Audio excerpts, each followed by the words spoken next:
V.S. Naipaul's relationship with Trinidad and Tobago is as complicated as the man himself.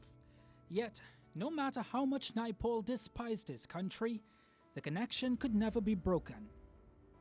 In reacting to his death, Professor Emeritus Kenneth Ramchan of the University of the West Indies' Department of Literature said, "Trinidad and Tobago made him, it shaped him, and even when he was vexed with TNT, it haunted him." I think Naipaul's hatred of Trinidad is very, very real. He speaks about having nightmares about the place, about, when he was in London, he falls asleep in front of the fire, and he has a nightmare of being back in that place. He felt a strong sense of entrapment. But as the decades have worn on, the perception of Naipaul seems to have shifted from a despiser of his country to a reflection of its society. He did us a great service, and if we find it in ourselves to read him carefully, we will learn. He's a mirror, and in that mirror we will see something of ourselves. There's this great belief that V.S. Naipaul hated Trinidad and Tobago. Was it really hate, or was it that V.S. Naipaul was too real in his assessment of Trinidad and Tobago? Life is hard, and when you're born in small societies, it is even harder. With our societies becoming highly nepotistic and clientelistic, you must know somebody who knows somebody who knows somebody to get anything at all. It becomes harder and harder and harder. The struggle that young people face is immense. So I think Naipaul was talking for his generation. He spoke for mine. He's speaking for those to come. God, I hate Trinidad. Of course, we don't mean it. Naipaul himself spoke candidly about such issues growing up in Trinidad. In his Nobel lecture, he referenced the standardized school system he went through that did little for his creative capabilities. In Trinidad, bright boy though I was surrounded by areas of darkness. School elucidated nothing for me. I was crammed with facts and formulas. Everything had to be learned by heart. Everything was abstract for me.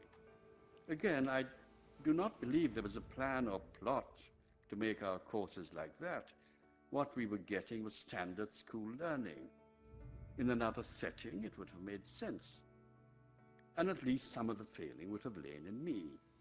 With my limited social background, it was hard for me imaginatively to enter into other societies or societies that were far away. I loved the idea of books, but I found it hard to read them. Naipaul needed to find a place in the world, in the writing world. And he said and he did and he made himself a particular kind of figure in order to ensure that he was being received. Much like Naipaul's own words, Dr. Vijay Maraj points to a difference between the man and the books he wrote. It was Naipaul himself who insisted, "Everything of value about me is in my books." I think that it's less the books than it is that persona that he created in order to find a place in the world that caused the problems. So when you read the books, if you read the books, you seldom can debate the fact that we are looking at something marvelous, that the works are speaking to us. When you look at the vagaries of the things that he has done in order to ensure that his voice was one that was being listened to, that is where problems start to arise. The man arrogant, the man is a racist, the man is never the books. Indeed, it may be so, but as much as Naipaul's text may have been adorned by his readers, his tongue often brought him into much controversy. Racist, bigot, misogynist were all words used to describe the Nobel laureate. The opening line in his 1979 classic, A Bend in the River, fueled such feelings. "The world is what it is," Naipaul wrote. "Men who are nothing, who allow themselves to become nothing, have no place in it." Dr. Haida Eid, an associate professor in the Department of English Literature at Al-Aqsa University on the Gaza Strip, wrote this of the book.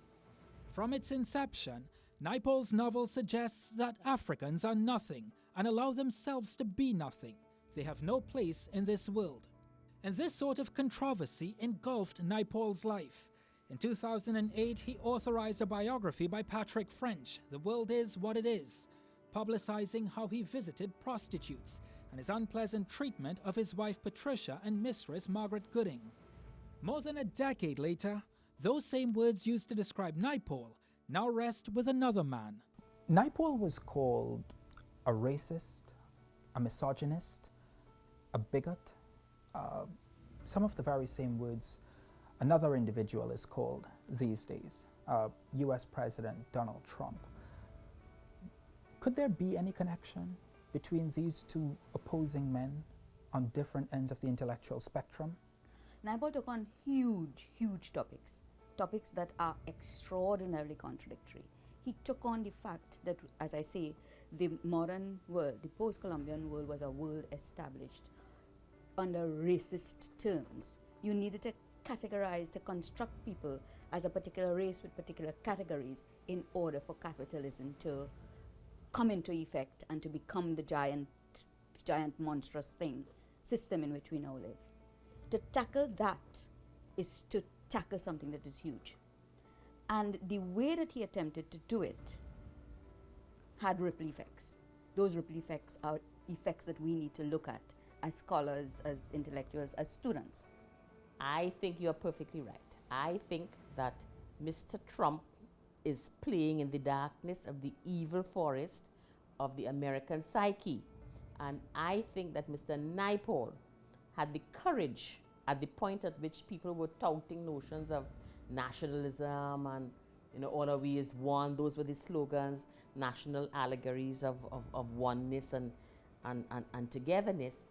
He had the courage to probe the evil forest, the psychic darkness of racism, of its legacy, of the outcome of those unjust labor movements, and so he probed it. In the midst of such a turbulent era, Naipaul seemed a sympathizer for white people, and that didn't help his popularity.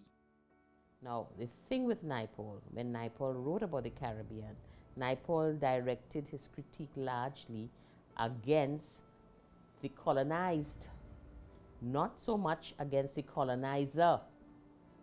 Death seemed to have deepened the mystery of the man.